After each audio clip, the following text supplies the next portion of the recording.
আর মাছের তো আপনারা নানান ধরনের রেসিপি বাড়িতে বানিয়েছেন, তবে এইভাবে আমার রেসিপি একবার ফলো করে বাড়িতে বানিয়ে দেখুন। কথা দিচ্ছি যে কোনো মাংসের স্বাদকেও কিন্তু এই রেসিপিটা হার মানাবে। আজকে শেয়ার করছি ওল দিয়ে আর মাছের পাতলা ঝোল। দুর্দান্ত স্বাদের এই রেসিপিটা একবার বাড়িতে বানিয়ে দেখবেন, আশা করব খুব ভালো লাগবে। আর রেসিপিটার শেষ পর্যন্ত দেখার জন্য আপনাদের কাছে অনুরোধ রইল। আপনারা ভিডিওটা শেষ অবধি দেখতে থাকুন, আশা করব আজকের রেসিপি আপনাদের কাছে ভীষণ ভালো লাগবে। আর রেসিপি ভালো লাগলে অবশ্যই বাড়িতে বানাবেন এবং আমার চ্যানেলটিকে সাবস্ক্রাইব করে নেওয়ার জন্য আপনাদের কাছে অনুরোধ রইল। তো কিভাবে বানাই চলুন একবার দেখে নিই। ওল দিয়ে আর মাছের পাতলা ঝোল বানাবার জন্য এখানে আমি আর মাছের পাতলা দাগা আর নিয়েছি পেটি। আপনারা নিজেদের পছন্দ অনুযায়ী যে কোনো মাছ নিয়ে নিতে পারেন।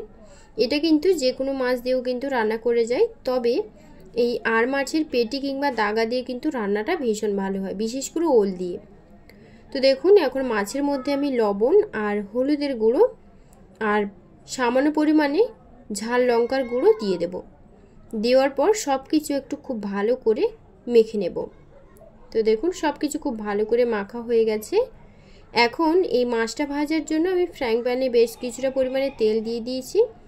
তেলটা দেওয়ার পর আমি মাছগুলোকে দিয়ে দেব, এক এক করে মাছগুলোকে দিয়ে দিচ্ছি।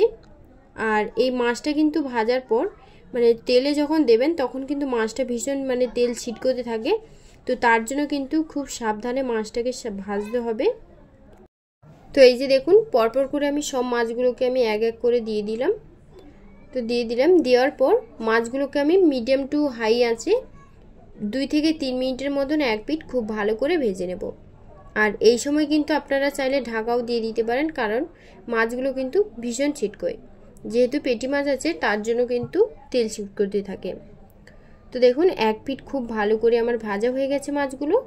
এখন আমি আর এক পিঠ অপর পিঠ আমি মাছগুলোকে উল্টে পাল্টে খুব ভালো করে ভেজে নেব।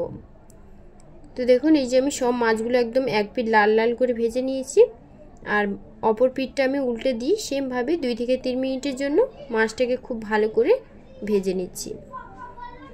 তো এই যে দেখুন আমার সব মাছগুলো কিন্তু ভাজা হয়ে গেছে আর একদম লাল লাল করে মাছগুলোকে ভেজে নিয়েছি। দেখুন এবার আমি মাছগুলোকে এক এক করে সমস্ত মাছ তুলে নেব। সমস্ত মাছ তুলে নেওয়ার পর বাদবাকি যেগুলো থাকবে সেগুলোকেও আমি সেম প্রসেসে মাছগুলোকে একইভাবে ভেজে নিচ্ছি। আর মাছগুলো কিন্তু ভীষণ লাল করে ভাজা হয়েছে, আর বেশি মাছ বেশি লাল করে ভাজার দরকার নেই, সামান্য লাল থাকবে সেইভাবে কিন্তু ভেজে নিতে হবে। তো দেখুন বেশি মাছটা কিন্তু যখন একটু কড়া করে ভাজবেন তখন কিন্তু তরকারির স্বাদটাও ভালো লাগে না, আর মাছটা খেতেও কিন্তু ভালো লাগে না। সব মাছগুলো তুলে নিয়েছি, এবার সেমভাবে বাদবাকি যেগুলো আছে সেগুলোকে একইভাবে ভেজে নেব। তো দেখুন পরপর করে আমি সব মাছগুলো এক এক করে দিয়ে দিচ্ছি। দিয়ে দেওয়ার পর একইভাবে সব মাছগুলো ভেজে নিচ্ছি। আর এই মাছে যেহেতু একটু পেটি বেশি আছে তার জন্য কিন্তু মাছের তেলটা কিন্তু আমি অনেকটাই পরিমাণে বেরিয়েছে। তো দেখুন মাছের তেলটা আমি কিন্তু আর এখানে কোনো রকম তেল ব্যবহার করিনি, ওই মাছের তেলেই কিন্তু তেলগুলো মাছগুলো খুব ভালো করে ভাজা হয়ে যাচ্ছে। তো এই যে দেখুন মাছগুলো খুব ভালো করে ভেজে নিয়েছি, এবার আমি তুলে নিচ্ছি পরপর করে। সব মাছগুলো একইভাবে ভাজা হয়ে গেলে আমি যেই এক্সট্রা মাছের তেলটা ছিল ওটা আমি রান্নাটা করার জন্য কড়াইতে দিয়ে দেব তেলটা।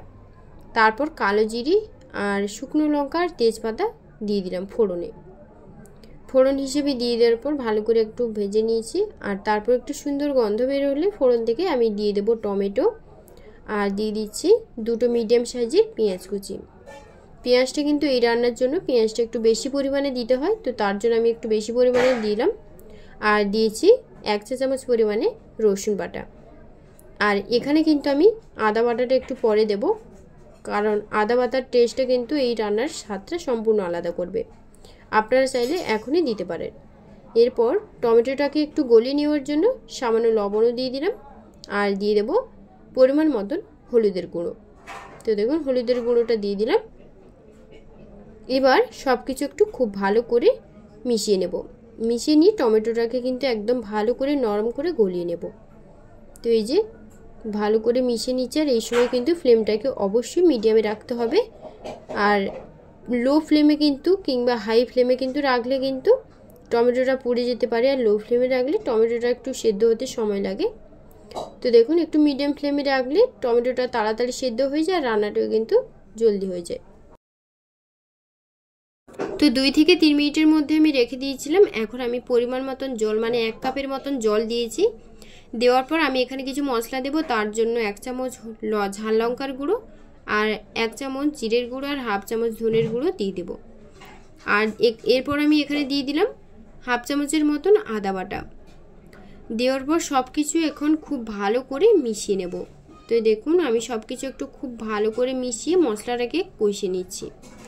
এখানে কিন্তু আমি এক্সট্রা কোনো তেল অ্যাড করিনি, মাছের তেলে কিন্তু আমি পুরো রান্নাটাই করছি। আপনারা চাইলে তেলের পরিমাণটা একটু বেশিও রাখতে পারেন, তবে এই রান্নার জন্য তেলটা কিন্তু একদম পারফেক্ট আছে। তো দেখুন সব কিছু খুব ভালো করে কষিয়ে নেওয়ার পর মশলাটা কিন্তু একদম পারফেক্টভাবে রেডি হয়ে গেছে আমার। এখন আমি এর মধ্যে দিয়ে দেব সেদ্ধ করে রাখা ওল। আগে থেকেই আমি লবণ দিয়ে সেদ্ধ করে রেখেছিলাম ওলটাকে। তো দেখুন ওলটাকে দিয়ে দিলাম। দেওয়ার পর খুব ভালো করে কষিয়ে নিতে হবে। আর এই সময় কিন্তু ফ্লেমটাকে লোতে রাখতে হবে। লোতে রেখে মশলাটাকে আর ওলটাকে খুব ভালো করে কষিয়ে নেব। মশলাটা কষানোর সময় ফ্লেমটাকে কিন্তু একদমই হাইতে রাখবে না, তাহলে কিন্তু মশলাটা পুড়ে যাওয়ার চান্স থাকে আর খেতেও কিন্তু ভালো লাগবে না। একদম লো ফ্লেমে রেখে আমি 7 থেকে 8 মিনিটের মতন আমি খুব ভালো করে ওলটাকে কষিয়ে নেব। তো দেখুন মশলার সাথে ওলটাকে খুব ভালো করে কষিয়ে নিচ্ছি। আপনারা একবার এইভাবে বানিয়ে দেখবেন, দুর্দান্ত স্বাদ হয় খেতে। আর রেসিপি যদি আজকের আপনাদের কাছে ভালো লেগে থাকে তাহলে অবশ্যই কিন্তু কমেন্টে জানাবেন এবং চ্যানেলটিকে সাবস্ক্রাইব করে রাখার জন্য অনুরোধ রইল। তো দেখুন আমি মশলাটাকে খুব ভালো করে কষিয়ে নিয়েছি। এখন আমি এর মধ্যে দিয়ে দেব জল। এখানে জলের পরিমাণটা কিন্তু আমি খুব বেশি দেব না, আমি 2 কাপের মতন জল এখানে দিলাম। আপনারা ঝোল বেশি পছন্দ করলে, ঝোলের পরিমাণটা বেশি পছন্দ করলে একটু বেশি দেবেন, আর কম পরিমাণ পছন্দ করলে 2 কাপের মতো দেবেন। যেহেতু এখানে ওলটা সেদ্ধ করা ছিল আগে থেকে, তার জন্য জলটা কিন্তু আমি পরিমাণ অনুযায়ী দিলাম 2 কাপের মতন। তো দেওয়ার পর জলটা দেওয়ার পর একটু খুব ভালো করে সব কিছু মিশিয়ে নিচ্ছি। মিশিয়ে নেওয়ার পর ঝোলটা ফোটার জন্য অপেক্ষা করব। আর এই সময় কিন্তু অবশ্যই ফ্লেমটাকে একদম হাইতে রাখতে হবে। তো এই যে দেখুন ঝোলটা কিন্তু 2 থেকে 3 মিনিটের মধ্যে আমি ফুটে গেছে। এখন আমি এর মধ্যে ভেজে রাখা মাছগুলো এক এক করে অ্যাড করে দেব। তো দেখুন আমি পরপর করে সব মাছগুলো অ্যাড করে দিচ্ছি। অ্যাড করে দেওয়ার পর মানে মাছগুলো দিয়ে দেওয়ার পর বেশি ফোটানোর প্রয়োজন নেই, 2 থেকে 3 মিনিট একদম হাই আঁচে ফুটিয়ে নিতে হবে, তাহলে কিন্তু রান্নাটা একদম পারফেক্ট হবে।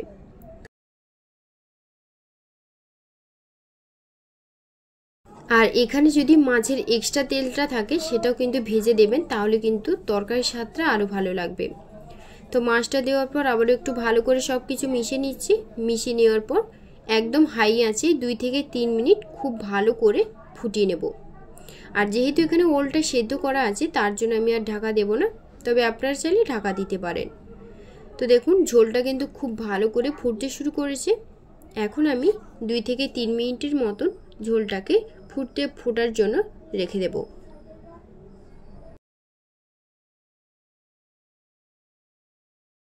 তো এই যে দেখুন বন্ধুরা 2 থেকে 3 মিনিটের মধ্যে কিন্তু আমি রেখে দিয়েছিলাম রান্নাটা হওয়ার জন্য।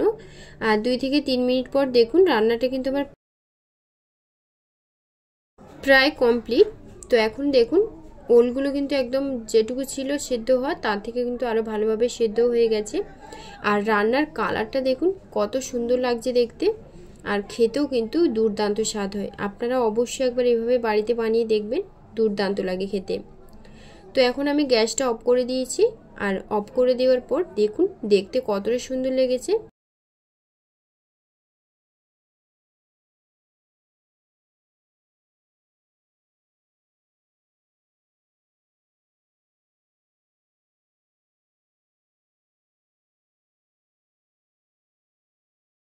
রান্নার কালার দেখে নিশ্চয়ই বুঝতে পারছেন রান্নাটা কতটা সুন্দর হয়েছে। দেখতে কিন্তু যতটা সুন্দর হয়েছে খেতেও কিন্তু দুর্দান্ত লেগেছিল।